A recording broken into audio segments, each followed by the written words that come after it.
So this video is going to be the first video in 3 videos that we talk about how to deal with numbers in physics.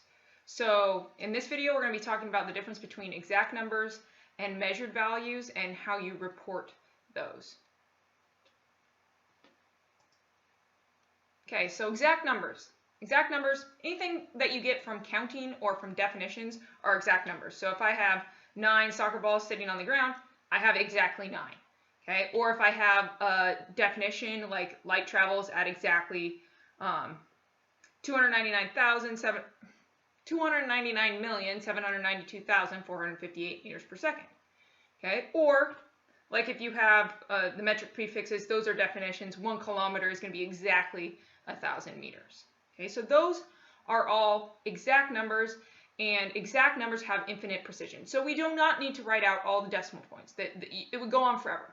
So, for example, like we could write 9.00000, and the precision could go on and on and on to infinity. But we don't need to do that. We just report that there's 9 soccer balls, and we know it's a counting number, and so we know it's exact. Okay, measured values are different. So measured values, you have some sort of measuring device that has a built-in amount of precision with which it can make a measurement. So measured values have uncertainty. Okay, so for example, if we have this thermometer, this digital thermometer that gives you a reading of 38.75 degrees Celsius, somewhere on that thermometer or on the thermometer's packaging, it will tell you with what precision it reports the temperature in degrees Celsius. So, you know, that's what it reports, but maybe it says that it has a precision of 0.02 degrees Celsius. So it can report within the nearest 50th of degree Celsius. Okay, so that again you would find like on the package probably of a digital thermometer. Okay, but if you have some sort of analog measuring device, okay, you have to actually know how to read the instrument. So here we have 149.86, and then you're right on that 60 tick mark or tick mark 860.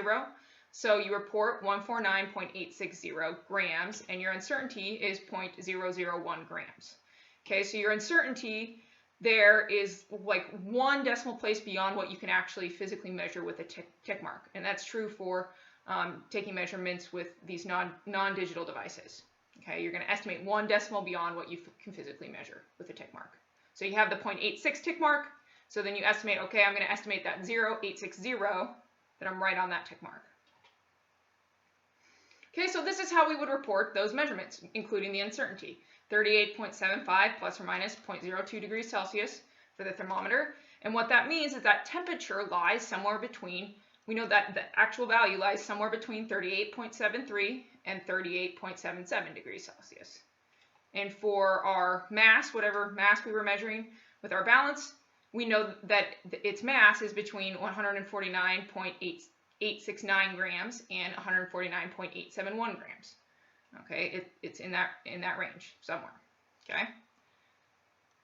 So we don't have to always explicitly write the uncertainty in this class. A lot of times you'll receive measured values in a problem, or maybe you'll take the measurement in the lab.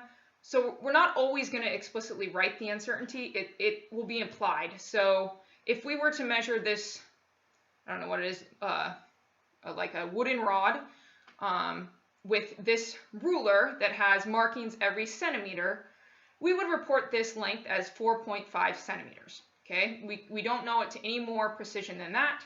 This 0.5 implies the uncertainty of that measurement is 0.1 centimeters.